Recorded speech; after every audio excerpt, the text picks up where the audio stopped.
Good morning students, once again welcome in your science class. Today we are going to do the last topic of our lesson named chemical and physical changes. The last topic जो है that is the crystallization.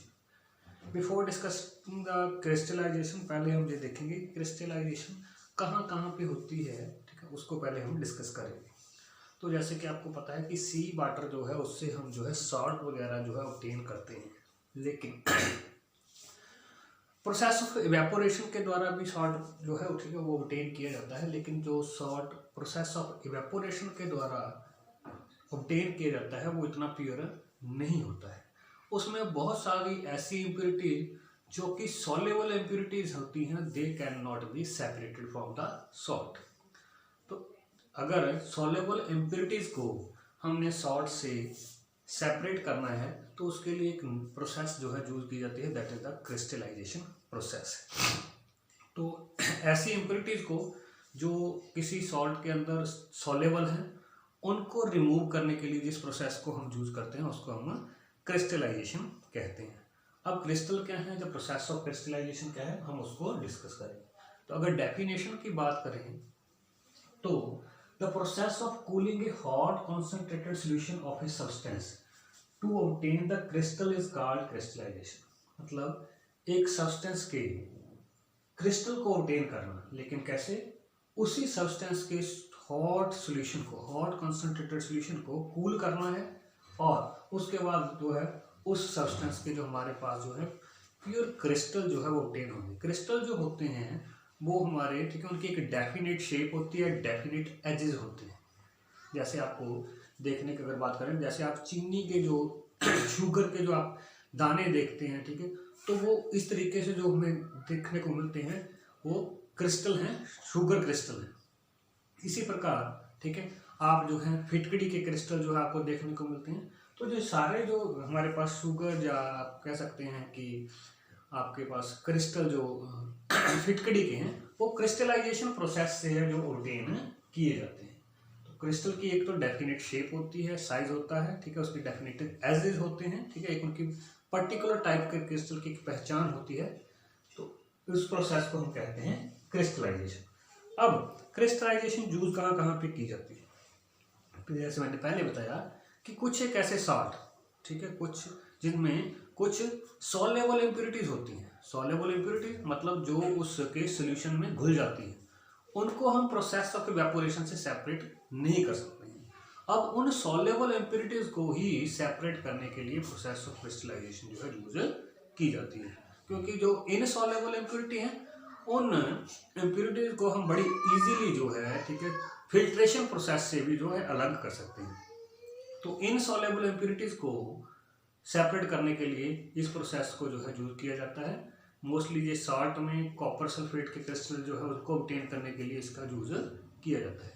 हम एक activity भी इसमें जो है study करेंगे next video में कि कैसे कॉपर सल्फेट के क्रिस्टल जो है वो प्योर क्रिस्टल कॉपर सल्फेट के जो है ऑब्टेन किए जाते हैं। तो लास्ट में अगर हम बात करें, क्रिस्टलाइजेशन एक ऐसी प्रोसेस है जिसमें हम सॉल्युबल और इनसॉल्युबल इम्प्योरिटीज को सेपरेट करने के लिए जो है यूज करते हैं। सॉल्युबल इम्प्योरिटीज जो हैं वो इनसॉल्युबल इम्प्योरिटीज को सेपरेट करने के लिए पहले हम उसके सॉल्यूशन को जो है वो फिल्टर की मदद से, फिल्ट्रेशन प्रोसेस से जो है इनसॉल्युबल इम्प्योरिटीज को सेपरेट कर लेते हैं। अब इनसॉल्युबल इम्प्योरिटी जो है वो सेपरेट हो गई, वो ठीक है फिल्टर के ऊपर रहेगी। अब उसके बाद जो हमारे पास सॉल्यूशन बचता है उसको हम जो है हीट करते हैं। हीट करने के बाद ठीक है उसको दोबारा से कूल करते हैं। जब दोबारा से कूल करते हैं तो हमारे पास उस सब्सटेंस के जो है क्रिस्टल जो है वो ऑब्टेन हो जाते हैं। इस प्रोसेस को जो है क्रिस्टलाइजेशन प्रोसेस जो है कहा जाता है। अब नेक्स्ट जो है हम इस प्रोसेस की एक एक्टिविटी है उसको जो है डिस्कस करेंगे।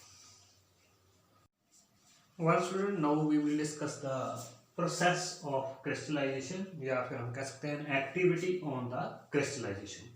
तो इस एक्टिविटी में we will obtain the pure copper sulfate crystal from the impure sample। कि किस प्रकार से हम कॉपर सल्फेट के क्रिस्टल जो है इम्प्योर कॉपर सल्फेट से जो है ऑब्टेन करते हैं। तो इसके लिए हमें कुछ केमिकल की जरूरत होती है, जिनमें से एक हमारा है जो ठीक है सल्फ्यूरिक एसिड है, हमें वाटर चाहिए और सैंपल या ठीक है इम्प्योर फॉर्म में जो है हमें कॉपर सल्फेट चाहिए। तो सबसे पहले हम क्या करते हैं, जो इम्प्योर फॉर्म में कॉपर सल्फेट होता है उसको क्रश कर लेते हैं, उसका जो है पाउडर बना लेते हैं और 100 ml वाटर लेके उसमें थोड़ा सा जो है 100 ml वाटर लेके उसमें सल्फ्यूरिक एसिड जो है उसको जो है डालते हैं और इस वाटर को जो है वो बॉयल करते हैं। जब बॉयल करते हैं, जब वो बॉयल करना शुरू कर देता है, उसके बाद हम जो है कॉन्स्टेंटली इस बॉयल्ड ठीक है solution of water and sulphuric acid के बीच में कॉपर सल्फेट का पाउडर जो है यहाँ पे ऐड करना शुरू करते हैं। जहाँ पे ये आपका बीकर है, नीचे आपका ट्राइपॉड स्टैंड है, बर्नर है, और लगातार कॉपर सल्फेट के सॉल्यूशन को हम इसमें ऐड करते जाते हैं और साथ में स्टीयर करते जाते हैं, घुमाते जाते हैं और तब तक ऐड करते रहते हैं जब तक कि इस ठीक है सॉल्यूशन के अंदर जो है कॉपर सल्फेट जो है वो डिसॉल्व करना बंद नहीं कर देता है।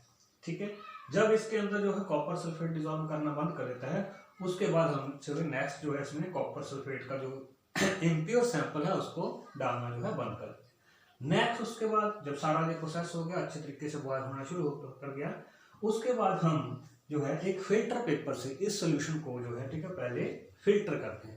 उस प्रोसेस का मतलब क्या है कि हमने वहां पे फिल्ट्रेशन की है।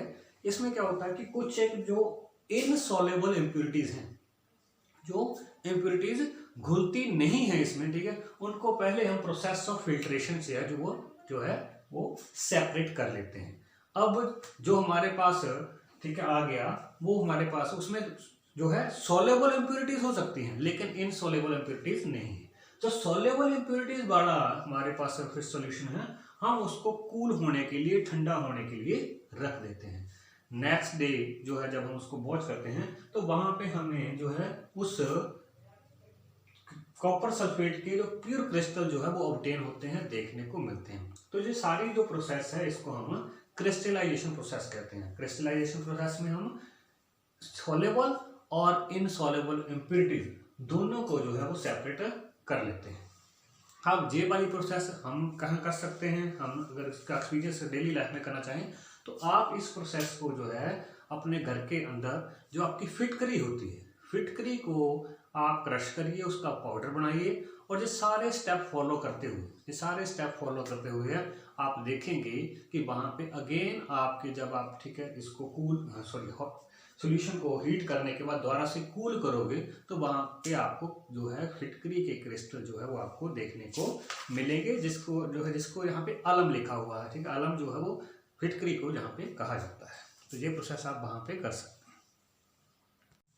Okay student, now after completing the lesson we are able to give the answer of these questions. सारा लेसन पढ़ लिया है, ठीक है। नाउ अब हम जो है इन क्वेश्चंस के आंसर जो है वो दे सकते हैं, ठीक है।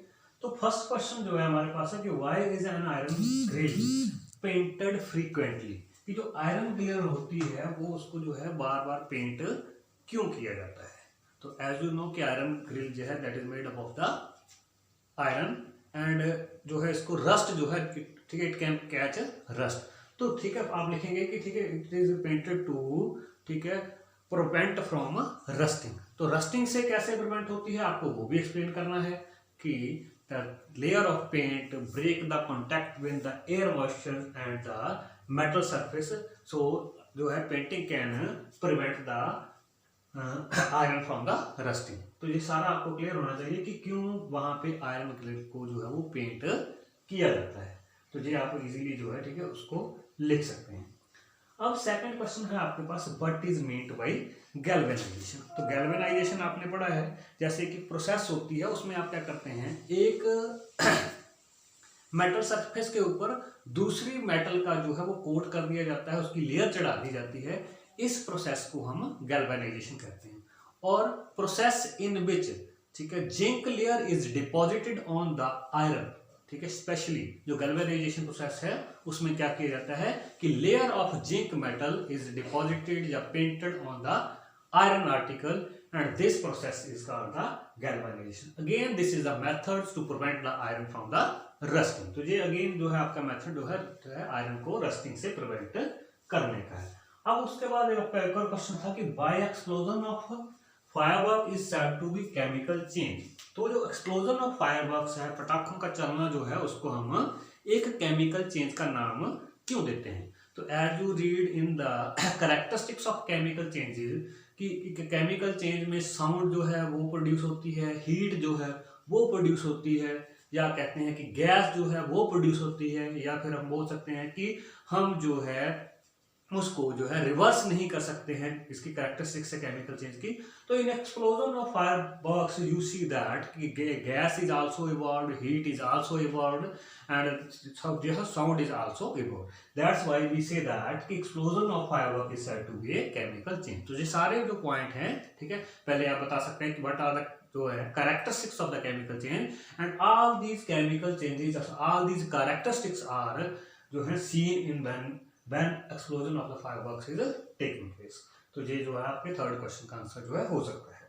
Next, what is the mean by crystallization. तो जैसे कि आज ही हमने पढ़ा है कि crystallization is the process obtaining a substance of pure, obtaining the crystal of a pure substance by cooling the hot concentrated solution of a substance. तो उस प्रोसेस को जो है हम क्रिस्टलाइजेशन प्रोसेस कहते हैं। तो इसका साथ में उसने एक जूस भी पूछा है। तो जूस में क्या है, इन दिस प्रोसेस हम कह सकते हैं कि इन दिस प्रोसेस बी जो है separate the soluble impurities from the samples, कि जो सैंपल में सॉल्युबल इम्प्योरिटीज हैं हम उनको जो है इसमें सेपरेट करते हैं। और ये इसका एक आपके पास यूज है। और एग्जांपल के तौर पे आपने जो है अभी देखा है कि कैसे हम जो है कॉपर सल्फेट के क्रिस्टल है जो ऑब्टेन करते हैं इम्प्योर सैंपल ऑफ कॉपर से। आई थिंक आज के लिए आपका जो है इतना ही रहेगा, और कोशिश करिए ज़्यादा से ज़्यादा आप जो है लाइव लेक्चर में जुड़े, ताकि बहुत सी चीज़ें जो वहाँ पे हम डिस्कस करते हैं आप उनको जो है समझ सकें। Thank you, have a nice day.